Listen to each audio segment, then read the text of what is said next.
Kebakaran hebat terjadi di sebuah rumah toko atau ruko tekstil yang berlokasi di Jalan RS Fatmawati, Jakarta Selatan. Api diketahui mulai membesar pada Selasa pagi dan berhasil dipadamkan setelah lebih dari 3 jam upaya intensif dari petugas pemadam kebakaran. Hingga kini, proses pendinginan masih terus dilakukan untuk memastikan api benar-benar padam. Petugas dari Dinas Penanggulangan Kebakaran dan Penyelamatan atau Gulkarmat Jakarta menyebutkan bahwa proses pemadaman dimulai sekitar pukul 9.52 WIB, setelah laporan kebakaran diterima pukul 9.43 waktu Indonesia Barat. Laporan pertama datang dari warga yang langsung mendatangi pos damkar terdekat untuk meminta pertolongan. Tak lama setelah itu, sejumlah mobil pemadam dikerahkan menuju lokasi kejadian. Menurut petugas Gulkarmat, api dengan cepat membesar karena banyaknya material yang mudah terbakar di dalam ruko, seperti tumpukan kain dan bahan tekstil. Material tersebut menjadi bahan bakar utama yang membuat proses pemadaman berlangsung cukup lama. Sekitar pukul 11.45 WIB, petugas menyatakan bahwa api sudah berhasil dikendalikan dan proses dilanjutkan ke tahap pendinginan. Sebanyak 16 unit mobil pemadam kebakaran dikerahkan dengan dukungan 63 personel. Petugas memadamkan api dari sisi luar dan juga masuk ke bagian dalam bangunan untuk menyemprotkan air ke titik-titik panas yang masih tersisa. Langkah ini dilakukan untuk mencegah munculnya kembali percikan api dari material yang masih menyala. Selama proses pendinginan, petugas terlihat mengurai dan menyingkirkan material tekstil yang sudah hangus terbakar.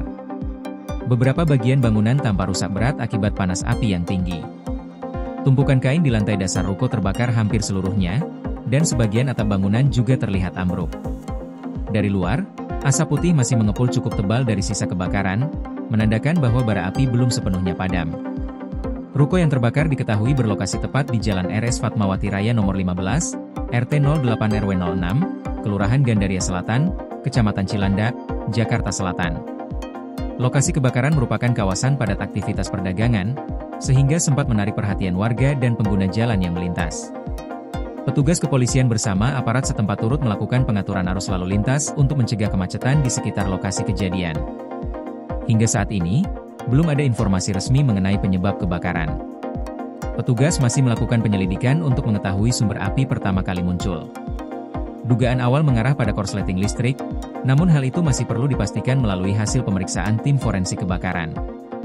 Selain penyebab, pihak berwenang juga masih menelusuri kemungkinan adanya korban dalam peristiwa ini. Sejauh ini belum ada laporan mengenai korban jiwa, namun sejumlah saksi menyebut sempat terdengar suara ledakan kecil dari dalam ruko sebelum api membesar. Tim damkar masih melakukan penyisiran di seluruh bagian bangunan untuk memastikan tidak ada korban yang tertinggal di lokasi.